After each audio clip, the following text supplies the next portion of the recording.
नमस्कारम everyone.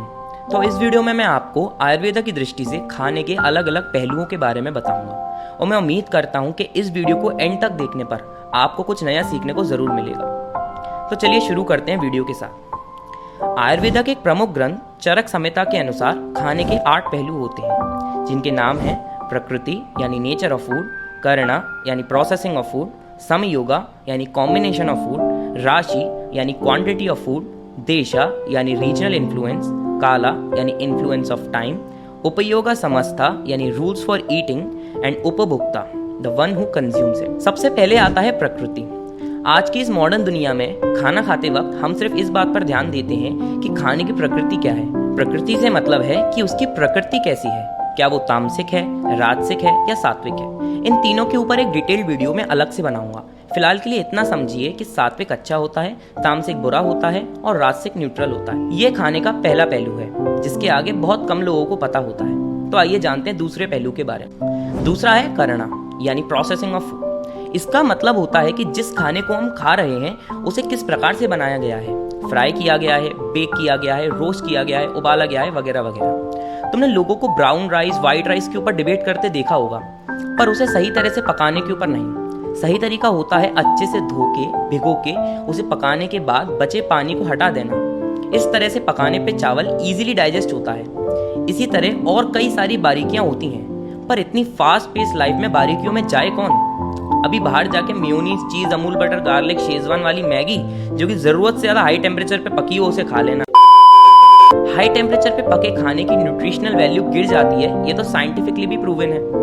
तो basically खाना किसने बनाया है, किस इमोशन से बनाया है, कैसे बनाया है, ये सब बातें कहीं ना कहीं क्वालिटी ऑफ फूड को बहुत ज़्यादा इम्पैक्ट करती हैं। तो खाने की प्रकृति अगर अच्छी है पर उसे सही तरह से नहीं पकाया गया है तो ऐसा खाना तुम्हें नुकसान करेगा। अगला है समयोगा। समयोगा का अर्थ होता है कॉम्बिनेशन। आयुर्वेदा के हिसाब से खाना खाते वक्त या बनाते वक्त उसके अंदर विरुद्ध प्रकृति की चीजों को नहीं डालना चाहिए। खाना बनाते वक्त उसमें जाने वाले इंग्रेडिएंट्स कंपैटिबल होने चाहिए और अच्छे से मिक्स होने चाहिए। फॉर एग्जाम्पल मान के चलो कि ए और बी जिनकी इंडिविजुअल प्रॉपर्टीज बिल्कुल अलग हैं और बहुत फायदा करती हैं, लेकिन नेचर में बिल्कुल ऑपोजिट हैं। अब अगर तुम इन दोनों चीज़ों को एक साथ खाओगे तो वो चीज़ें जो अलग अलग खाने पर फायदा करती साथ में खाने पर नुकसान कर जाएंगी। हो सकता है हमें इमीडिएटली पता ना चले, लेकिन लॉन्ग टर्म में उनके नेगेटिव इफेक्ट्स जरूर होंगे। कुछ कॉमन एग्जांपल्स हैं फिश एंड मिल्क। इन्हें साथ में खाने पर स्किन डिसऑर्डर्स हो सकते हैं। घी और शहद जो अपने आप में बहुत अच्छी चीजें हैं, लेकिन इन दोनों को एक साथ इक्वल प्रोपोर्शन में खाने पर बॉडी पे नेगेटिव इफेक्ट पड़ता है। तो पहली 2 कंडीशंस को फुलफिल करने के बाद अगर तुमने तीसरी चीज यानी कॉम्बिनेशन में गड़बड़ी कर दी तो ऐसा खाना तुम्हें फिर से नुकसान करेगा। तो अब हम बात करते हैं राशि की, मतलब क्वांटिटी। सपोज करो कि मूंग की दाल जो कि बहुत लाइट होती है उसकी तुम 10-12 कटोरियां खा जाओ, तो ऑब्वियस है कि वो तुम्हें नुकसान ही करेगी। तो इर्रेस्पेक्टिव कि खाने का नेचर क्या है, उसे राइट क्वांटिटी में खाना चाहिए जितनी शरीर को आवश्यकता हो। आयुर्वेदा ने इस बात को बहुत अच्छे से समझाया है। आयुर्वेदा के अनुसार पेट को 4 बराबर हिस्सों में बांट दो। अब उसमें से 2 हिस्सों को सॉलिड फूड से भरो, एक हिस्सा लिक्विड के लिए जैसे पानी, डाइजेस्टिव जूसेस एक्सेट्रा, और एक हिस्सा खाली छोड़ना होता है for the free movement of dosha, that is vata, pitta and कफा।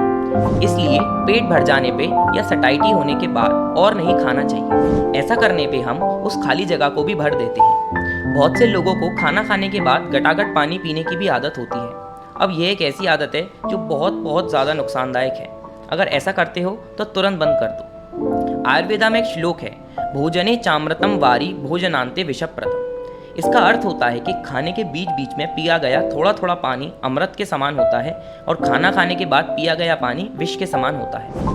तो यार बेसिकली बात यह है कि जितनी भूख हो उतना ही खाना चाहिए। जबरदस्ती ठूसने से वो खाली जगह भी भर जाती है जो कि खाने के आरामदायक पाचन के लिए जरूरी होती है। तो आगे से किसी शादी या पार्टी में टेस्टी और फ्री खाने के लालच में अपने शरीर के ऊपर जुल्म मत करना और जितनी भूख हो उतना ही खाना। तो सारी बातें सही होने पर भी अगर तुम उसे जरूरत से ज्यादा खा लो तो अगेन ऐसा खाना तुम्हें नुकसान करेगा। अगला है देशा यानी प्लेस या रीजन। देशा को हम 2 अलग अलग तरह से समझ सकते हैं। पहला ये कि खाना जहाँ बैठ के खा रहे हो वो जगह साफ सुथरी होनी चाहिए। बिस्तर जहाँ सोते हैं वहाँ बैठ के तो बिल्कुल नहीं खाना चाहिए। आइडियली जमीन पे आलती पालती करके खाना चाहिए। देशा का दूसरा इंटरप्रिटेशन यह है कि जो खाना तुम खा रहे हो वो तुम्हारी लोकेशन के साथ कंपैटिबल होना चाहिए। कश्मीर के इंसान का खान पान तमिलनाडु के इंसान से बहुत अलग होगा बिकॉज उनकी लोकेशन में, ज्योग्राफी में, वेदर में बहुत फ़र्क है। अगर वो दोनों एक दूसरे का खाना खाएंगे तो उन्हें प्रॉब्लम हो सकती है बिकॉज वो खाना उनके रीजन के हिसाब से कंपैटिबल नहीं है। सिमिलरली इंडियन सबकॉन्टिनेंट में स्पाइसेस ज़्यादा कंज्यूम होते हैं in comparison to European countries. क्यों? Because of our locational difference. तो always eat in accordance of your region and locality. अगला है काल यानी टाइम। काल को भी हम दो तरह से समझ सकते हैं। पहला है डेली बेसिस पे। आयुर्वेदिक टेक्स्ट के हिसाब से ब्रेकफास्ट लंच हैवी होना चाहिए और डिनर लाइट, क्योंकि हमारी डाइजेस्टिव फायर सन के साथ साथ चलती है। दिन में हाई होती है और रात होते होते धीमी पड़ती जाती है। जैन ट्रेडिशन में तो लोग खाना 6-7 बजे तक ही कर लेते हैं। That's the logic behind it. काल का दूसरा इंटरप्रिटेशन है कि हमें अपना खान पान सीजन के अकॉर्डिंग रखना चाहिए। जैसे हमें उन चीज़ों को खाना चाहिए जो उस पर्टिकुलर सीजन में नेचुरली अवेलेबल हो, जैसे सर्दियों में गुड़, शकरकंदी, बाजरा एक्सेट्रा, और गर्मियों में बेल पत्तर, फ्रूट्स और हरी सब्जियां जो जनरली लाइट होती हैं। अगर तुम ध्यान से सोचो तो तुम ये पाओगे कि प्रकृति हमारा कितना ख्याल रखती है।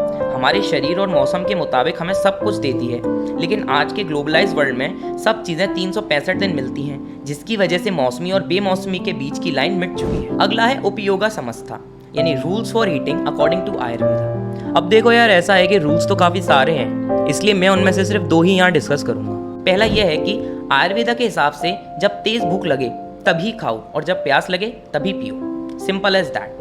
लेकिन आजकल लोगों ने चीज़ों को काफ़ी कॉम्प्लिकेट कर रखा है। ये खाओ, वो खाओ, अब खाओ, तब खाओ, इतना पियो। आयुर्वेदा के अनुसार तेज़ भूख लगने पर खाया हुआ खाना अच्छे से डाइजेस्ट होता है।